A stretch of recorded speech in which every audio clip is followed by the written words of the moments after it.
Some people say family is everything, but for mine, family was a subscription and I was the one footing the monthly bill. For years, I played my role, the dependable one, the good son, the one who always had just a little extra to help cover dinner, surprise birthday gifts, a phone upgrade, here, an emergency root canal, there. It wasn't generosity anymore, it was expected. If I hesitated, I was selfish. If I said no, I was ungrateful. That's what family first meant in my house. Unless you were paying, you were disposable. So when they dropped the big announcement, a full family getaway to Hawaii, I already knew where it was heading. You're coming, right? My mother asked, pretending it was an invitation. It wasn't. I'd love to, I said, careful with my tone, but I can't afford it right now. Flights, hotels, everything. It's just not doable. Her warmth evaporated in seconds. Well, if you want to come, you'll need to pay your own way. We're not covering you. I smiled, nodding. Then I won't be going. I expected the usual, a guilt trip, maybe silence for a few days. But what I got instead, a notification, 464-800 charged to my card, Hawaiian Airlines. Then 32, a Royal Whaley Resort and Spa. Then came the wave excursions, rental cars, multiple flight bookings. Not for me.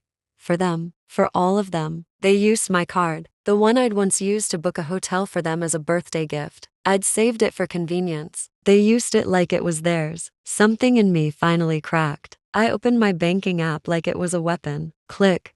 Dispute. Click. Dispute. Click.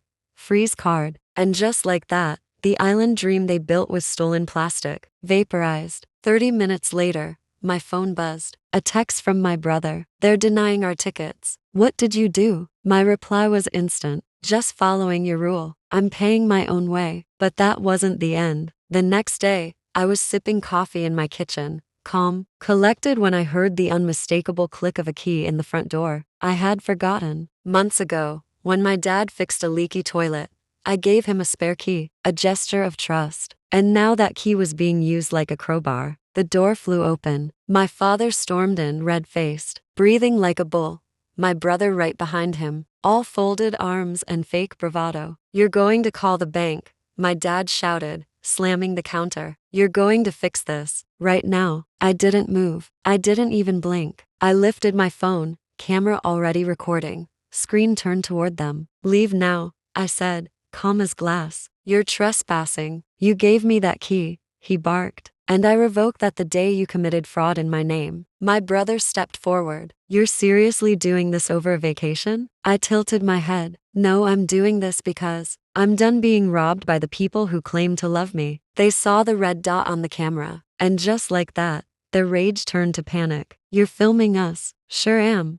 Already sending it to my lawyer. You're going to destroy your own family? My brother hissed. I looked him dead in the eye. You already did that when you treated me like your personal bank account. They froze not because they were sorry, but because for the first time, I wasn't afraid. They left without another word. I changed the locks before they made it back to their car. It didn't take long for the dominoes to fall. The bank moved faster than I expected. Every disputed transaction, reversed. Every merchant, the airline, the hotel, the spa, they didn't just process the refund, they flagged it. Fraud alerts went out. Their systems lit up like Christmas. But guess what? Those losses had to land somewhere and they didn't land on me. My dad's name, the same name he used to force luxury onto my credit, was now blacklisted across multiple booking systems. The merchants traced it back to him. Their systems don't care about excuses or family drama, just fraud. His credit score collapsed overnight. A week later, he got a letter from his own bank. His accounts were now under review. His cards, frozen.